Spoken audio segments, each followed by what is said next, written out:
Oh, I got a new chair, by the way. I can see. Yes, and it's lovely and more comfortable. And the Good. little rails, the side, The rails. what are they called? My brain doesn't work. Armrests. Armrests. The The armrests rails. go up so that I could sit crisscross if I want to. Choo choo. Yeah.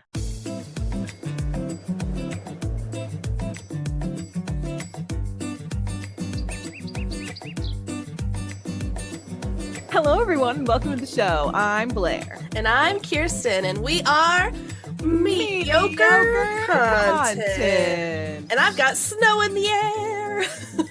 She's so lucky, just so you guys know. She has a beautiful winter wonderland outside. I do. I am still in the season of fall, that it is currently year-round in Northern California, just so you guys know. That's nice too, though. It's not bad. It's not bad. But I did take down all my Christmas decorations yesterday, and so now my house feels empty and sad, and I don't know. Not nice. Like, I don't know. Yeah. It's like, I don't know. It's just like not having the tree in the living room makes it less cozy, and I'm like, do I need to get another chair or something? Like, what is happening here? Yeah. Because you should just replace it with something. Yeah, I don't know. It still feels full. I saw a video. Yeah. This is no hate to Joanna Gaines because I love her. Oh my God.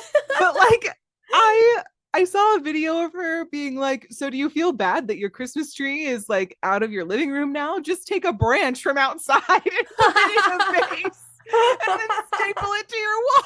There you go. Girl, she got thoughts, okay? And I'm like, I will not be doing that, but thank you so much for thoughts that and tip, solutions. that hot tip. Oh my God. Bro, a real hot tip though, go to freaking TJ Maxx and get one of those fake trees. In like the cute baskets and put lights on it so that you can be cozy at night. Heck yeah. That's a good idea. You know what though? If my cats didn't eat random stuff, I would do that. Right. So then you have to factor in the cats, and then you're like, do I really want to take this chance? They did not demolish the Christmas tree for the third year in a row. So we're doing great. Well, we're on a good streak. Significantly better than my track record. Yeah. So we'll take it. I really thought when we went away for a week and came back, it was going to be like, it was going to be on the ground. And I even prepped the cat sitter. I was like, look, if you walk in and the tree is on the ground, just leave it. We'll pick it up. It's fine. I don't think they're going to do anything, but if they do, just leave it. It's cool. And she's like, okay, that seems totally normal and fine. Yeah, absolutely. I mean, it's a cat house. Yeah. So, yeah. Wow. So, but they didn't do anything. So we're doing good. Everything's good. Yeah. Yeah. I'm definitely, honestly, I'm glad that the holidays are over, but also the travel's not over because we didn't travel for the holidays. So now we're going to travel after the holidays. Super fun. Well, at least nobody else will be traveling, you know? So it's not going to be, it shouldn't be as much of a headache as it is during the holiday season. No, that's fair. Especially, right after the holiday. Hopefully everybody's still like chilling out at home. Also, I've heard that like buying plane tickets at the end of January is like the best time of the year to do it because nobody is traveling. That's so smart. Yeah. Yeah. Because they're doing all first of year stuff at work and probably all that stuff. Right. Yeah. Exactly. And like, there's no major holiday. I mean, Valentine's Day, but like who travels for that? No one. And like Martin Luther King Day is in January, but that's just like the first. Yeah. It's like the first it's the 15th, I think, isn't it? Yeah. Yeah. Yeah. Yeah. Jeez.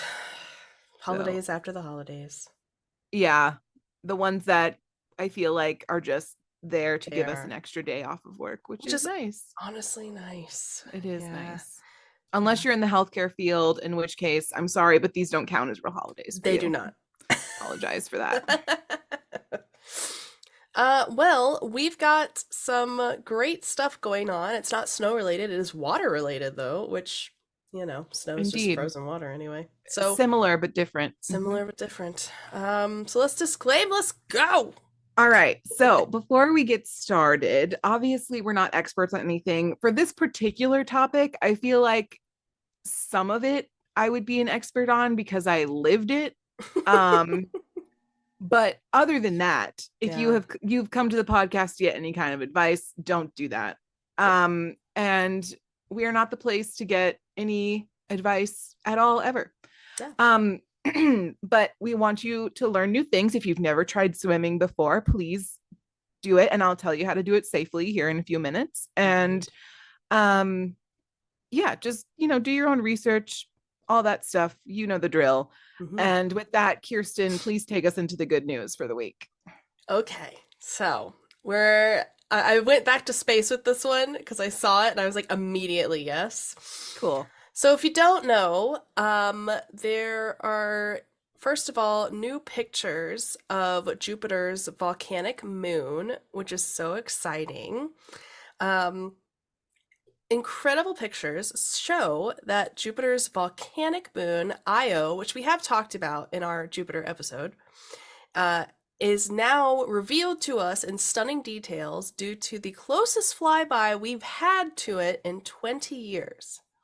Which, I mean, I would also like to preface, when it comes to space, nothing is fast, okay? It doesn't happen that way. So 20 years is actually pretty good. NASA's Juno space probe came within roughly 930 miles or 1,500 kilometers from the surface of the most volcanic world in our solar system, Io, on December 30th. The space agency explained this pass and others at the start of February are expected to allow Juno instruments to generate a fire hose of data. That's a quote from them. The orbiter has performed 56 flybys of Jupiter and documented close encounters with 3 of the gas giant's 4 largest moons, Io, Ganymede, and Europa.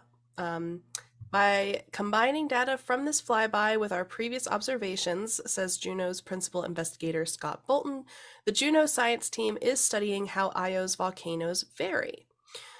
We are looking for how often they erupt, how bright and hot they are, how the shape of the lava flow changes, and how Io's activity is connected to the flow of charged particles in Jupiter's magnetosphere, which is what freaks Blair out.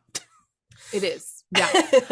I sent you a video on Instagram yes. of the mercury and how it cannot be absorbed with liquid mercury cannot be absorbed with a paper towel, and that stresses me out a lot. So I sent it to you and I was like, this is terrifying. Stress. I hate this. Anyway, full go ahead. Stress mode. Yeah. The probe's Jovian Infrared Auroral Mapper, or JIRAM, which takes images in infrared, collected the heat signatures emitted by the 400 active volcanoes and additional extinct calderas covering the moon's surface. That is so many volcanoes. That's a lot, yeah. Io's volcanism is responsible for many of its unique features, of course. Its volcanic plumes and lava flows produce large surface changes and paint the surface in various subtle shades of yellow, red, white, black, and green, and this is also largely due to allotropes and compounds of sulfur, of course, just the chemicals that it's mixed in with. And another quote for them states, with our pair of close flybys in December and February, Juno will investigate the source of Io's massive volcanic activity, whether a magma ocean exists under its crust, and the importance of tidal forces from Jupiter, which are relentlessly squeezing this tortured moon. Poor guy. Per other studies published on Io, the relentless, quote, squeezing comes from a mixture of forces, some known, others not, but it is known that the interior is subject to massive friction from the gravitational pull of Jupiter and other Galilean moons of Europa, Callisto, and Ganymede. So there's a lot going on. And also, for context, I mean, Jupiter's just huge. So that's also partially the reason its magnetosphere is so aggressive. So super cool. We're getting new photos. I highly recommend you look them up. They're very cool. Yeah. And don't think too much about the volcanoes and the magnetizing stuff. Just enjoy the photos. Don't have an existential crisis. I saw some photos because of you. Now my algorithm thinks that I like space. And who doesn't? I saw some photos. So I guess we thought that Neptune was very dark blue, and Uranus was light blue, but it turns out they're basically the same color, so that's fun. Both still gorgeous. Yeah. Truly. Yeah, I just saw that today. It's very cool. For the next bit of good news, we're going to stay in space because Japan is set to be the 5th country to land on our moon, which is super stinking cool. Oh, nice. Good for them. I know. Mere months after India established itself as the fourth lunar power, which is what they're called. I want to be called a lunar power, I'm not going to lie. Japan is set to land on our nearest celestial body this month. I mean, technically, as women, we are lunar powers because our cycles sync up with the moon. So I'm just putting that out there for every woman who's ever felt not powerful. You are powerful, okay? We are werewolves. We are werewolves. Is the takeaway. Exactly.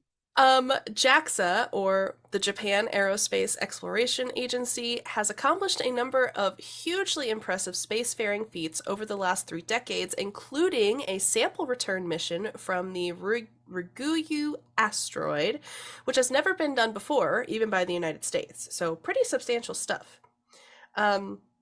Now, with their smart lander for investigating the moon, or their SLIM is what they've called it, entering lunar orbit on Christmas Day, JAXA is poised for a January 19th descent onto the lunar surface, so just a couple weeks from now. Wow. So cool. JAXA officials say that a mission for researching the pinpoint landing technology necessary for future lunar probes and verifying this on the surface of the moon with a small-scale probe is what SLIM is designed to do. And they hope that this will enable them to land on a select point with an accuracy of about 300 feet. And the spacecraft left Earth on September 8th, along with the XRISM, which is a powerful X-ray telescope that remained in Earth's orbit. They're quoted saying, "By creating the SLIM lander, humans will make a qualitative shift towards being able to land where we want and not just where it is easy to land, as had been the cases before." And this is important if you don't know, because right now, if you're just throwing things into the world, they're pretty much going to land in the same spot in terms of ease, but there are definitely places even outside of the moon where we haven't landed before. We don't know what's there. We don't really know what to expect, what kind of formations or chemicals or natural events that are happening. And so being able to do this precisely is really important for further exploration and also answering a lot of questions that were left from just landing where we're able to at the moment. If they succeed, of course, like I mentioned in the beginning, they will become the 5th nation to do this, to land on the moon. And this is behind China, India, the Soviet Union, when it was still the Soviet Union, and the United States, who have already done so. So super I did not cool. know that India landed on the moon. That's so good for them. That's so great for them. I love that. Yeah, really progressive Space Force, I guess, over there in India as well. So it's super cool. Yikes. I know. You know. I know. But anyway, that's the good news, man. I love it. Thank you so much. Yeah. So today, obviously, we're going to talk about swimming. I'm going to give you guys a little bit of background on my knowledge of this. And the fact that this was such a big part of my life, and the fact that I haven't done a podcast on this yet is like kind of weird. I don't know. My brain just like didn't think to do it. That's fair. But I swam competitively from 6th grade until my junior year of college. It's a long time. And yes, it was a very long time. I was always a sports girly growing up. So I did, softball, swimming, cross country, like the whole thing year round. Like it was my life. And I loved it so much. Swimming, I think, was my favorite sport that I've ever done. Mostly because I liked it because it was individual, but also you had like the team. Mm-hmm. And so it has like this duality to it, which we'll talk about, where you do relay races as a group, but then you can also do individual races, similar to like track, if you've ever done track. So I liked that. Yeah. And it's just, I always loved like being in the water. Like even as a kid, I grew up and we would go to the ocean every summer, and it was just like super fun. My mom got us swimming lessons from when we were little kid, like from when we were barely able to walk all the way until, I started swimming in 6th grade. So water has always been my friend. I know that's not true for everyone, but for me, that is true. So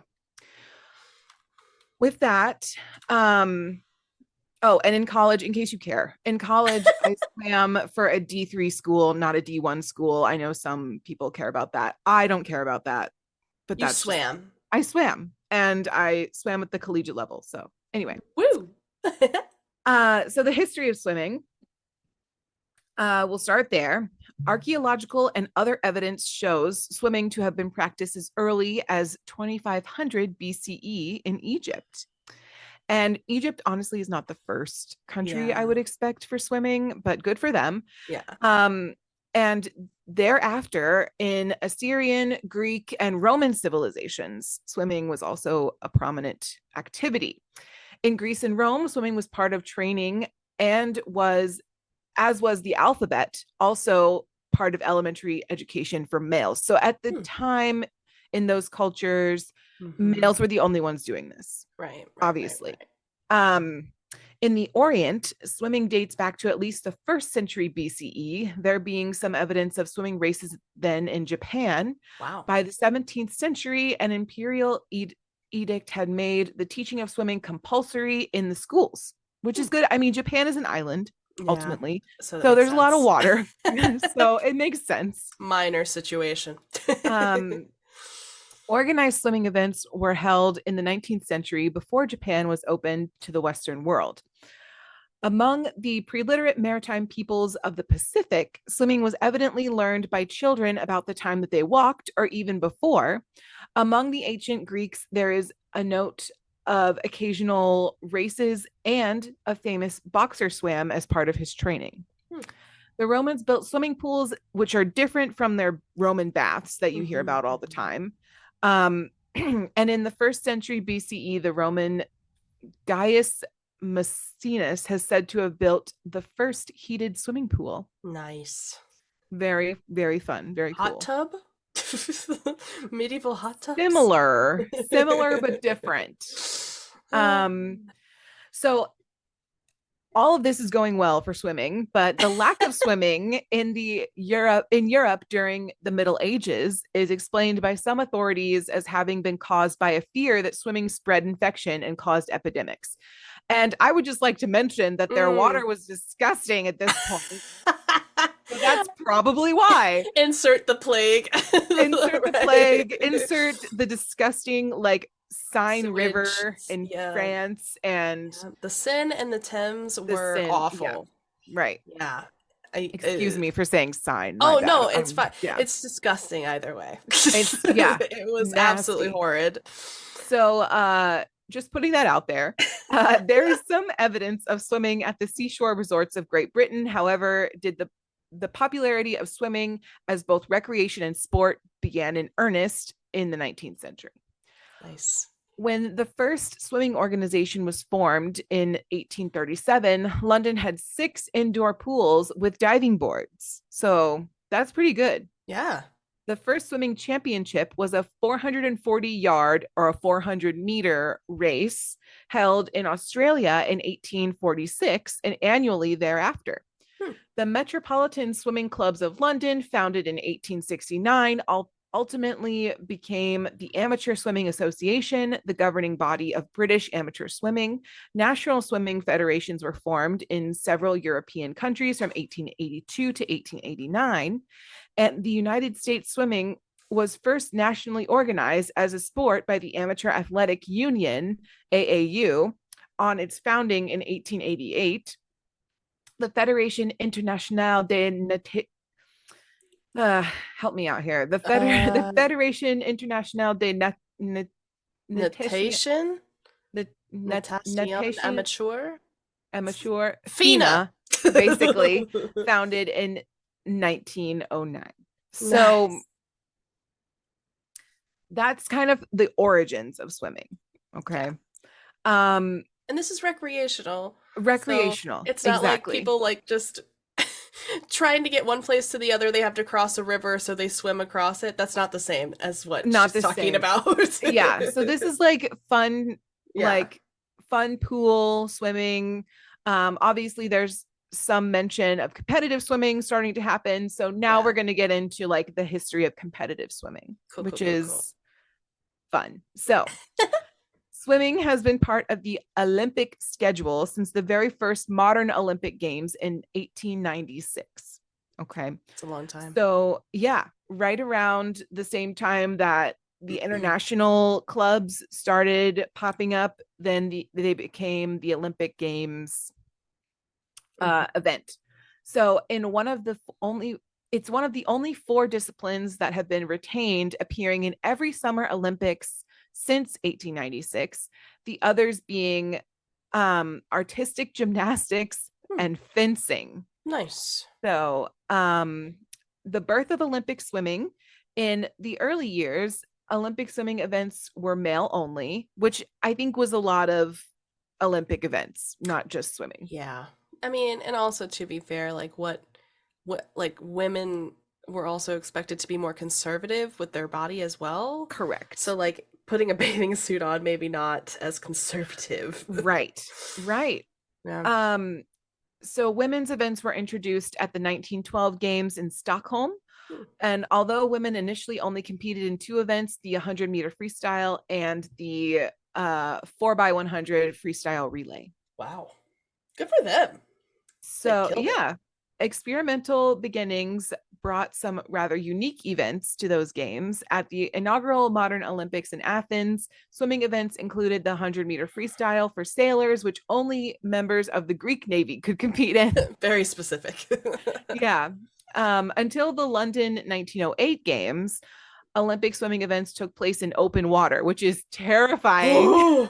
Oh my God. I know. This left the swimmers at the mercy of the elements, contending with weather and waves. Thalassophobia. After being exposed to temperatures of 13 degrees Celsius, which is cold. So cold. In the Mediterranean, a modern Olympic pool, just for reference, is about 25 to 28 degrees Celsius. So still pretty chilly, but like not that chilly. Good Lord. During the 1200-meter freestyle race, in which he won gold, Alfred Hajos said, said, my will to live completely overcame my desire to win. I feel like that's pretty accurate. Illustrating the precarious nature of early swimming events. I'm sure they started that race. They're like, oh yeah, I'm gonna win. And they get in there and they're like, oh my gosh, I'm gonna die. I'm gonna die if I don't win. I need to go. The options were limitless. Exactly. Oh my gosh. I mean, a great motivator for an athlete, let me tell you. Good grief. The post-World War II era brought better technology, facilities, and improved training techniques, resulting in significantly quicker times compared to early wave fighting competitions. So originally, female and male swimmers wore bodysuits, which increased resistance and slowed them down. As the sport progressed, swimwear became more hydrodynamic. Suits began to be made from materials such as lycra, which reduced drag, and as a result, reduced lap times. So if you've ever been in a regular bathing suit is fine. So like a regular one piece is fine. I mean, or if you ever tried to swim laps in a bikini or like some kind of like, or like the regular swimming trunks for men, you know that it's like kind of awkward because things start moving and there's some drag and it's just like not comfortable. So then you would probably want like a one piece, or for men, like the jammers or like the tight shorts, right?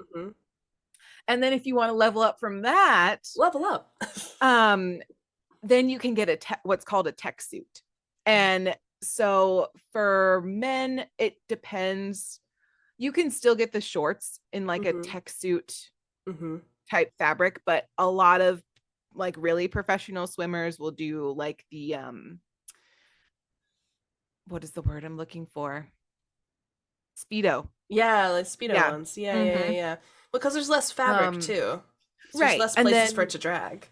Or they'll do like the big one piece one. Men and women will do the big tech suit one piece where it kind of looks like a singlet for wrestling, but it's like the fabric is way lighter and more hydrodynamic, and it's like super tight to your body. So you get like the water just like glides off of it. So it's almost like putting on like a second like waterproof skin almost. Like a warm hug.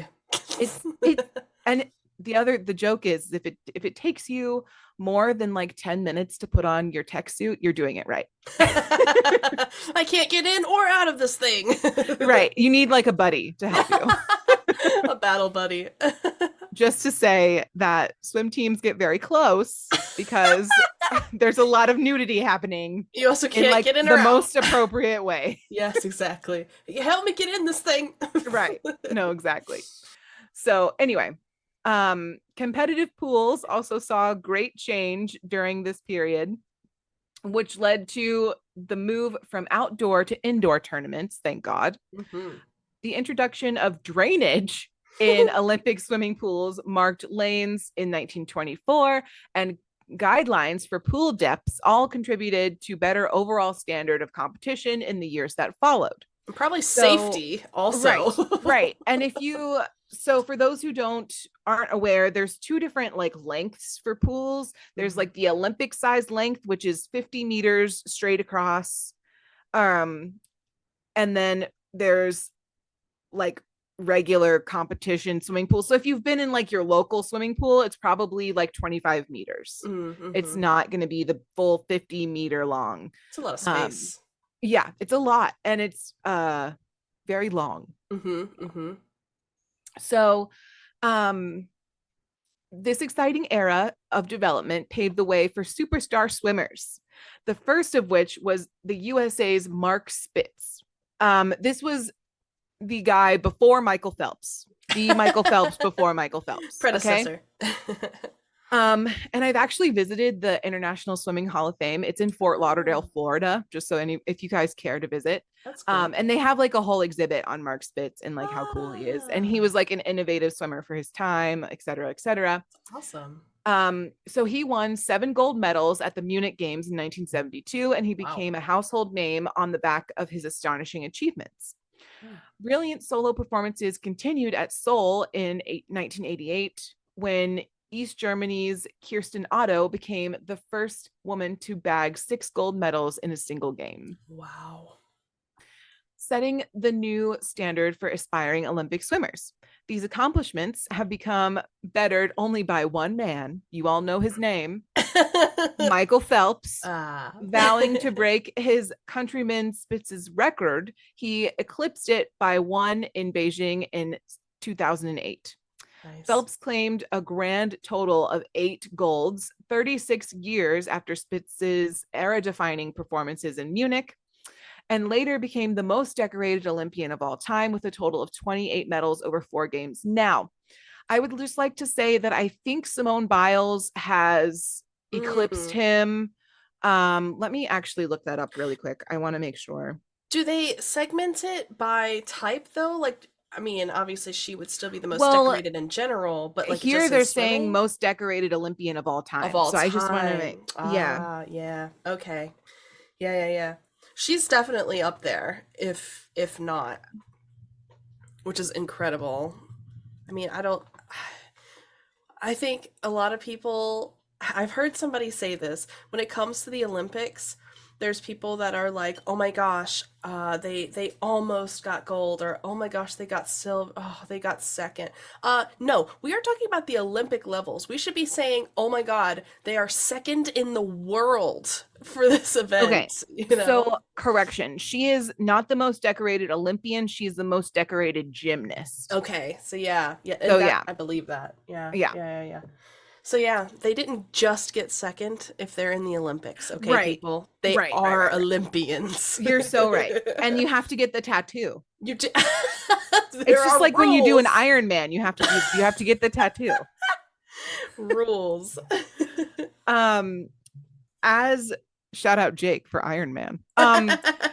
As time has progressed, more events and swimming techniques have been added to the Olympic swimming program. In the 1956 Melbourne Games, the butterfly stroke made its debut.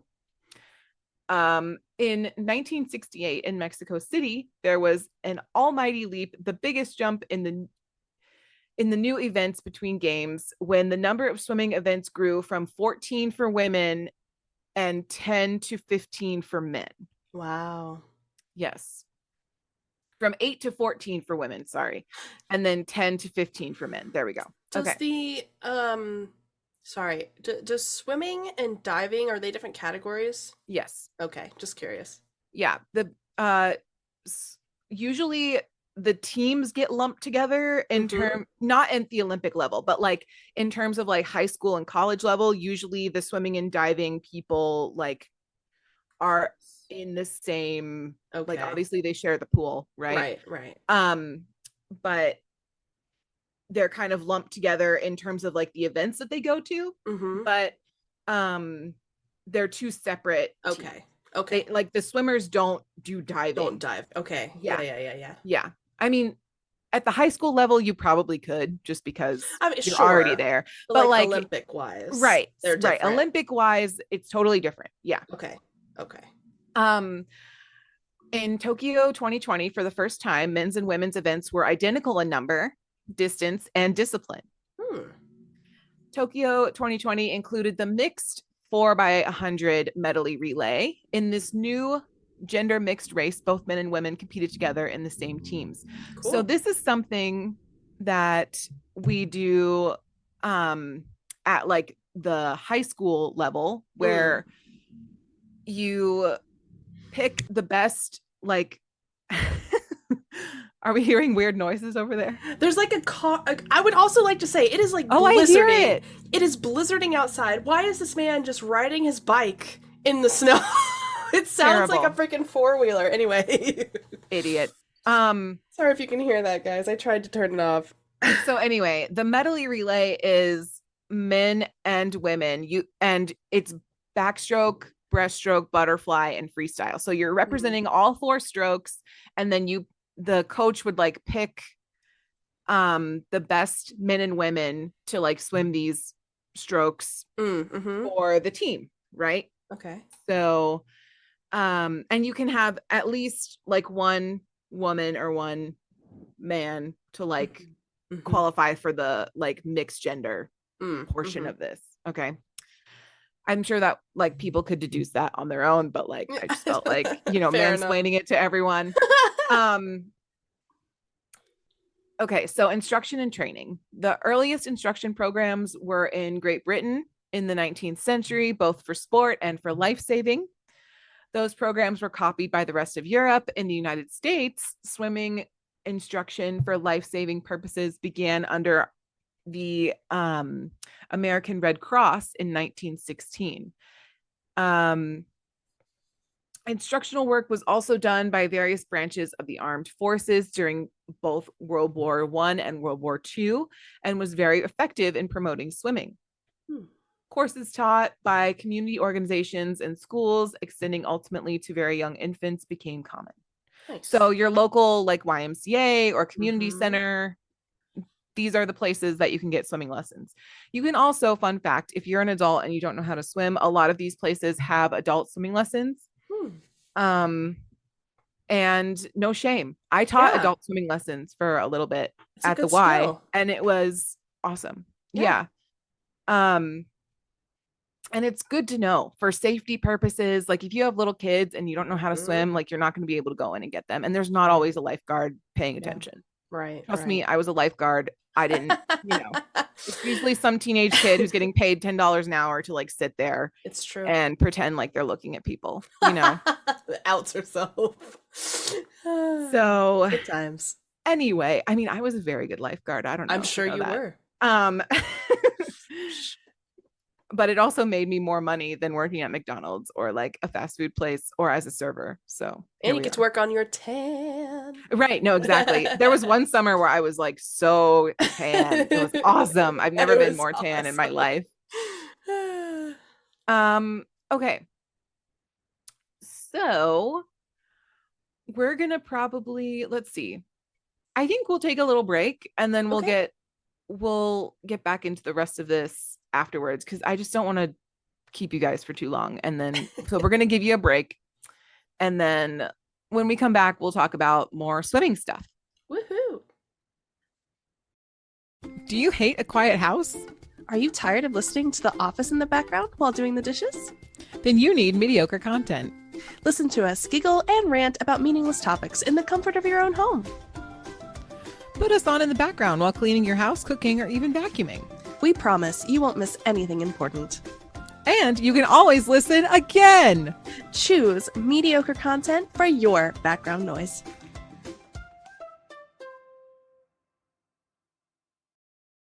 Welcome back to your local swim podcast. All right. So we're exiting out of the Olympic time frame here, and we're just going to talk about some like basic swimming facts. Okay. Mm-hmm. So the early practice of simply swimming as much as possible at every workout was replaced by interval training and repeat training by the late 1950s. So I guess early swim teams were just like, we're just going to swim as much as we can for like an hour and a half. And nice. They realized this is not working very well, and we're going to come up with like sets, and I could get into what all that is, but that would bore you to tears.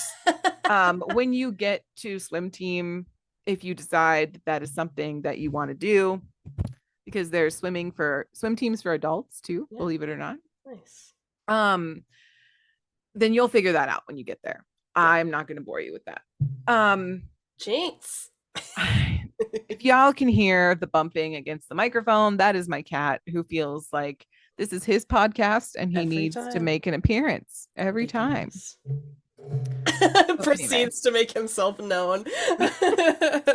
He doesn't meow. He just bumps up against the microphone and gets fur in my mouth. Ooh, so that's nice. Equally as nice. Hairball. Anyway.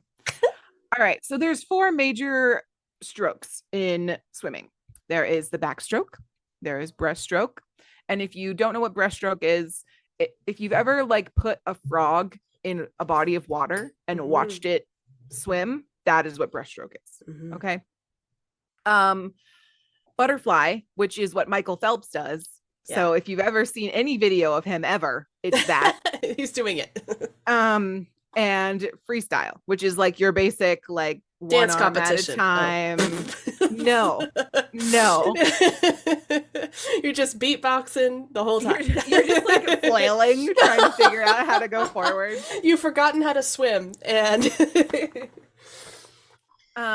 so there are many different kinds of races that you can do. At the Olympic level, they narrowed it down to like, I think 15 or something like that. But it really depends on the league in which you're swimming and what the coaches agree on before, because there's like different formats for different swim meets and stuff like that. So I don't know. So there's a variety of different things. The ones that are like pretty much recognized universally are freestyle races, which are in distances of 50, 100, 200, 400, 800, and 1500. And that's in meters for those of us who don't know. And also the fact they do it in meters is very nice. Not every pool, believe it or not, is in meters, which makes things a little bit more complicated. What the heck? Because we're in America. And instead of using meters, we used yards. So 25 yards. So all of these distances get a little bit different just based on what pool you're in. And again, I will bore you with that information. So just, look it up on your own. That's it's gonna be fine. Backstroke, breaststroke, butterfly races are in 100 meters and 200 meters. Individual medley races, so IM races are 200 and 400, and sometimes 100 if you're doing like a fun little kids summer swimming league. And freestyle relays are 4x100, so everybody does 100 meters, or 4x200 and everyone does 200 meters, or the medley, which is 4x100, where everyone does 100 meters in their specific assigned stroke. Right. Okay. Does that make sense? Total Are you sense. with me? I'm here. Okay, you're here. You're not drowning yet. Okay, good. So yeah, that's and I swam the mile, which is the 1650 Okay. And I swam the 500 freestyle. So I was a distance swimmer. So I swam the mile, the 500 freestyle, and the 200 butterfly, because my coach was like, you have big shoulders. This looks good for you. Nice shoulders. And I was like, great, sounds good. So you have great shoulders. Thank you so much. This is what they warned us about in high school, you know. This is what they warned us about. You're so right. So in this particular article, distance swimming is defined as longer than 1,500 meters. And they're talking about like distance swimming in the wild. So like across the English Channel or something. Okay. Distance swimming from like a competitive swimmer's angle is more of like more than 200 meters. Okay. All right. In the wild. So most long distance races, again, in the wild, are in the 24 to 59 kilometers or 15 to 70 or 15 to 37 mile range. Jeez. Though some, such as the Lake George Marathon and the Lake Michigan Endurance Swim, both in the United States, have been longer. And those would be 41.5 miles or 67 kilometers or 80 kilometers and 50 miles, respectively. FINA governs the distance swimming for 5 kilometers, 10 kilometers, and 25 kilometers. Longer than that, somebody else does it, I guess. In 1954, a group of amateur and professional marathon swimmers formed the Fédération Internationale de Natation Longue Distance. I think it was French people who did this. And in 1963, after the dissension between amateur and professional swimmers, the World Professional Marathon Swimming Federation was founded throughout the 1960s. The latter group sanctioned about 8 professional marathons annually, and the countries most frequently involved being Canada, Egypt, Italy, Argentina, and the United States. The British Long Distance Swimming Association has sponsored races on inland waters, ranging from 10 to 22 miles. Okay, so this is like, oh my gosh. He is so into it. He literally is like typing words on my computer and pushing random buttons. And I'm like, sir, you cannot be doing this. All right. The first type of distance swimming to be regulated by FINA was the English Channel swimming, which captured the popular imagination. And for those who don't know, the English Channel is the body of water between France and England. Okay. And everyone was freaking out in the 19th century because they wanted to swim the English Channel, apparently. Who doesn't? I definitely don't. Captain Matthew Webb of Great Britain was the first to make the crossing from Dover, England to Calais, France in 1875. His time was 21 hours and 45 minutes. That is entirely too long. The map distance was 17 nautical miles or 33 kilometers.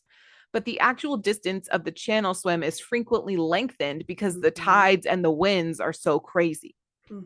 So no one matched Webb's feat until 1911 when another Englishman, T.W. Burgess, made the crossing. In 1926, the American swimmer Gertrude Ertl, Edderl? I don't know. That's a hard one. Sorry, Gertrude. Became the first woman to swim the English Channel, crossing from Cap Gris-Nez, France to Dover in a world record-setting time for a man or woman of 14 hours and 31 minutes. Go, Gertrude. Sheesh. She's the best. We love her. A goat. Yeah. Since then, except for the World War II years, crossing swims have been made annually. Several swimmers have made 10 or more crossings. That's too much. The Channel Swimming Association was formed in 1927 to control swims and verify times. By the 1978, the record had been lowered to 7 hours and 40 minutes by Penny Dean of the United States. And by the 1990s, successful crossings have been made by swimmers as young as 12 years old and as old as 65. Also, so it's never too late to achieve your dreams, or too early. Various swimmers had crossed both ways with only brief rests between the swims. Open water distance swimming events of 10 kilometers for men or women were added to the Olympic program in 2008. That's a hard pass for me. That's what I'm saying. That's a no from me, dog. I hardly do it in the pool. What makes you think I'm going to do it in the English Channel? Well, and my thing, that's the thing. Like when I'm swimming in a pool, all I have to think about is what I'm doing. When I'm swimming in open water, I have to think about what I'm doing and every other fish or person or boat next to me. And that's not okay. No, I don't want to think about that. You know where we are? We have, it's not obviously as wide as the English Channel. I honestly don't know how large it is, but we have the annual swim in the bay here, the bay swim in Rhode Island. Sure. And you would be surprised how many people are like, yeah, absolutely. I want to go all the way across. And I'm like, first of all, there are so many sailboats. Do you think that they control where they're going while you're swimming? No, they cannot. Also, the absolute craziness that is the currents around here. I'm sorry. I see boats getting swept away. I'm not doing that. You got to be out of your mind. And the only thing saving you is your friend who may or may not also know how to swim in a kayak next to you, just trying to keep up. Well, that's the thing. So like you need it to be like a sanctioned event, like where there's no boat traffic or anything, you know? That's the scary part. Well, okay. Then I don't know why they're letting boats do it. Stupid. It's ridiculous. Don't do that. I know. It's horrifying. Insane. Yeah. No, thank you. So anyway, that concludes the distance swimming portion of the podcast. Yeah. We will now be going into Blair has a soapbox and needs to talk about it real quick. Please do. All right. So as you guys know already, I'm a former lifeguard, and we're going to talk about drowning and water safety for just a brief moment of your time. It's fair. Because if I'm going to be talking about swimming, and if anyone wants to do that, or, you know, becomes inspired to start swimming, you need to know these things. Yeah. Okay. I highly doubt that anyone will, but just, just as something for everyone to be aware of. Okay. So drowning is a major public health issue that can be prevented. Also, this information is from the CDC for reference. More children ages 1 to 4 die from drowning than any other cause. Drowning happens in seconds and is often silent, and drowning can happen to anyone anytime there's access to water. So that means in the bathtub, that means in the pool, that means at the ocean, that means in a rain puddle. That means anytime. Okay? All right. So this is my advice. Learn basic swimming and water safety skills. Okay. And this is also the CDC's advice, because I know we tell you at the beginning of every podcast, don't take my advice. So this is one thing you should do.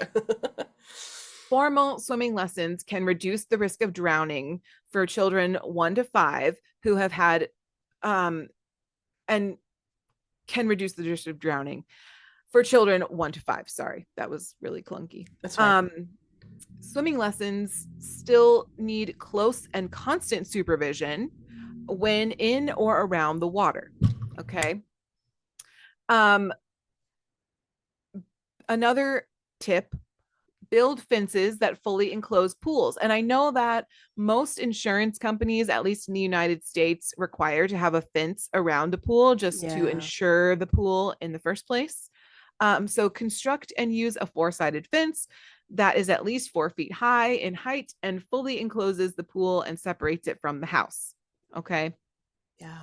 And it should have self-closing and self-latching gates. All right. Because we don't want any children or, you know, inebriated adults to like go into the pool without anyone's knowledge and drown. Okay. Okay. Supervise closely. Watch your kids. Watch your adults. I mean, watch the people around the pool. Okay. Yeah. Designate a responsible adult to supervise closely and constantly when children are in or near water, including bathtubs. That means parents. Obviously, hopefully you know this, but don't let your kid take a bath without being there. All right. Especially if they haven't had any swim lessons or anything. Yeah. This is the watch your kids. struggle too is there's also something called dry drowning, where a child has been in water, has maybe inhaled too much water, and it gets in their lungs, and they suddenly feel really sleepy and like fatigued. So if your child is starting to exhibit these, maybe take them to the doctor for a check, especially if you know they've been in pools and like have been splashing around, because it can happen and you just don't know. Yeah. So there's dry drowning also. Thanks for scaring us, Kristen. We appreciate it. Hey, we're talking about swimming. I'm just saying, I'm telling the facts, man. Lord. Now horrified. So anyway, just keep an eye on your kids. I know you want to have a good time talking to your friend at the pool, but especially if your kids don't have swim lessons yet or they're too young to have swim lessons, watch them. Be around them. Know where they are. Look at them when they ask you to look at them. Because you know they're sitting there at the side of the pool being like, Mom, look at what I can do. And then they kick really fast. And you're like, oh my God, that's amazing. It's amazing, honestly. You tell them they need to know. All right. Validation. Wear a life jacket. This was the bane of my existence as a child because I hate wearing life jackets. I know it's so important. It's so important and it's so helpful and wonderful. Especially if you're on like a boat or in open water or something like that. But even like your local swimming pool probably has like a life jacket for your kid if they need it, you know? So always ask. Life jackets reduce the risk of drowning for people of all ages. So just keep that in mind. Also, even if you know how to swim and let's say you're out in the water for a long period of time and then you get tired, like it's good to have something to keep you afloat. So that way you're not just relying on your like athleticism. You can rest comfortably. Yeah, exactly. But I will be honest, as a kid, I was like, I know how to swim. I don't need these. You always think that though. You know, my mom was like, no, you do. You need these. So anyway, learn CPR. This is also a good tip. Everyone should know CPR for a variety of reasons. In my personal opinion, as a medical professional, but also especially for like water related situations as well. Many organizations, the American Red Cross, American Heart Association offers CPR training. You could probably get it through your job if you have a job. They'll pay for it probably. So just be aware of that. Know the risks of natural waters. I know we've touched on briefly like weather and rip currents and currents in general, things like that, waves. Recently in our area, we've had like a ton of wave action. And like rogue waves just being like 8 feet tall for no reason, and people get swept away. So like just be aware of that. Like water is nothing to joke about, especially in the natural setting. In its natural habitat. In its natural state. Yeah. Living her best life. Avoid alcohol. Y'all know you like to go out and have a nice time on the boat or at the swimming pool or like whatever. Just be careful. That's all I have to say about that. You know what you're doing. And especially if you have kids, you need to watch your kids. You know who we're talking to. you know who we're talking to. That pontoon ain't gonna drive itself. That's right. That's right. Don't need to crash your boat into no. We don't do that. No. Just no. We're not. Y'all are adults. You know these things. All right. Use the buddy system. Always have like a lifeguard if your facility offers one, or if there's one on the beach or whatever. Like sit close to them, make friends with them. They'll keep you safe. And also take a buddy. Yeah. Buddies are always good to have, especially because if you end up getting in trouble, that buddy can get out of that and go find help, which is important. Exactly. Take additional precautions for medical conditions. If you have a medical condition, you know who you are. Take your meds. Make sure you consider what you're doing before you get in the water, period. And then consider effects of medications. Some medications make you drowsy. Probably don't want to be in a water setting if you get drowsy. We all saw what happened to Matthew Perry, so just be aware of that. Okay. And don't hold your breath underwater for a long time. Don't have those competitions. It's not worth it. Okay. When I was lifeguarding at the Y, there was always this one guy, and he's like middle-aged and like a former Marine or something. And he like would consistently hold his breath all the way down the pool and all the way back just to see if he could do it. And I'm like, sir, you cannot do this because you don't know when you're going to black out. Fair. If you decide, if your brain decides it doesn't have enough oxygen, you will black out, and then I'm going to have to come and get you. And don't do that. Yeah. Just everybody breathe normal. Okay. Everyone breathe normal. All right. So, and that's my soapbox. Thank you for listeing. Nice. Be safe out there. Solid. Love you the most. That's it. All right. All right. So now we have some health benefits of swimming. Woo! So it is the new year after all. If you're trying to live a healthier life and you feel confident in your swimming abilities, here are some wonderful things that can help you. And honestly, to get the health benefits of swimming, you don't even really need to know how to swim. And I will explain. Okay. So swimming is the 4th most popular sports activity in the United States and a good way to get regular aerobic physical exercise. So just 2.5 hours of swimming per week or aerobic physical activity, such as swimming, biking, or running, can decrease the risk of chronic illness. And it can lead to improved health for people with diabetes or heart disease. Swimmers have about half the risk of death compared to inactive people. And people report enjoying water-based exercise more than exercising on land because it is way more fun. It's also easier on your joints. They also exercise longer in water than on land without increased effort or joint or muscle pain, right? Because swimming is a low impact activity. So if you have like joint or muscle pain, swimming is a great way to do this. Oh my gosh, I know the guy that's on the 4-wheeler. I'm so sorry. Tell him to stop. Stick your head out the window and tell him no. He lives down the street. We're friends with him, and I just realized it's him. Sorry. He just keeps rolling around. So I'm like listening to you, but I'm also listening for him because I hear him coming, and I know it's going to enter the mic. Yeah.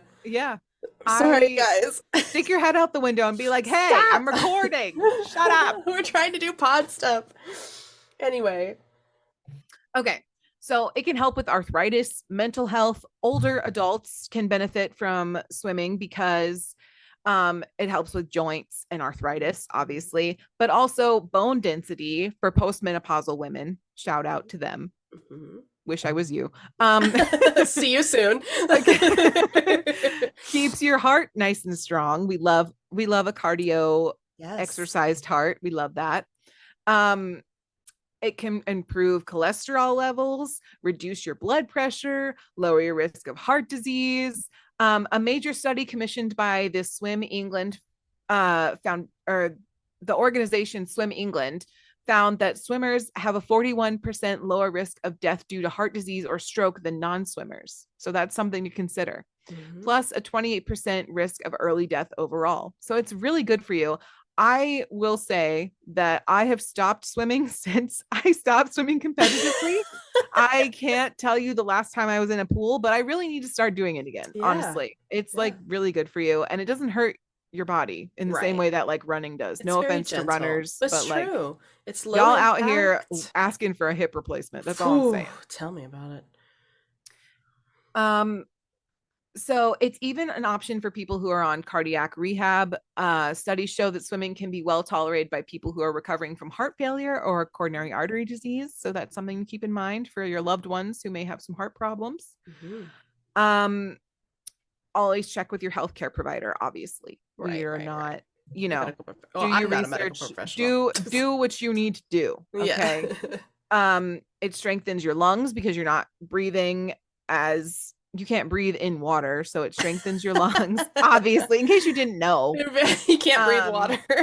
Right. So you need to, it helps control your breathing. It helps make your body use oxygen more efficiently, which is cool. It burns calories, which is always an added bonus, especially if you're trying to lose a little bit of weight, which is, great. There are many other reasons, obviously, but it's something.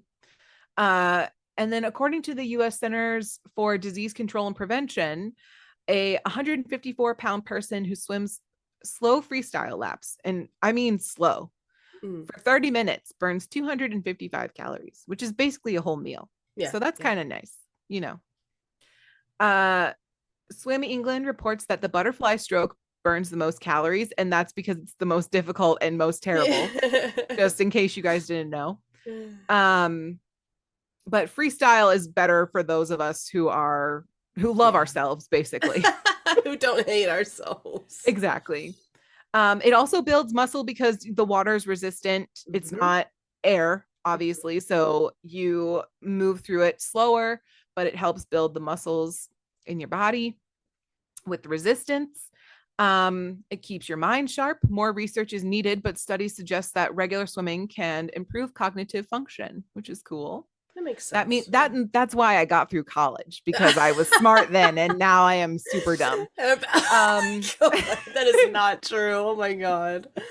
Supports healthy aging. And overall, it's just like so good for you. So if you have a local pool, also I was going to mention water aerobics. Old people do water aerobics all the time, and that is like literally no swimming. You stand in the shallow end and you just move your body against the resistance of the water, which is great. It's so good for you. A lot of people who have like joint issues, it's so good for you. There's like a bunch of therapies that deal with water for a variety of reasons. So it's just so good. Like look into it. But it should be fun. Like obviously it's not a serious thing. So go out there, find your local pool, get some swim lessons, and have fun. That's basically the moral of my story here. That's great. I really liked it. I enjoyed, like, when we had the like when I was a kid, we used to have like the gym membership that had the pool, but they would do classes all the time. And I would see all those ladies, and I didn't sign up for the classes. I was just a kid in the pool, but I was doing it with them, and it was so fun. They have the greatest time. They go every week, and they make friends, and it's like a whole thing. Yeah, so it's super fun. I always loved it when like the old ladies came in when I was lifeguarding. To do water aerobics. It's the best. But also don't let that deter you. Like age is just a number, right? Oh yeah. So like obviously if you see an aerobics class and you're like, oh, I'm this age or I whatever, just do it. You're gonna have so much fun. You're gonna make so many new friends. They all can bake, and that means great food after the pool. Right. At least that's for what all I those learned. calories that you burned. Yeah. Exactly.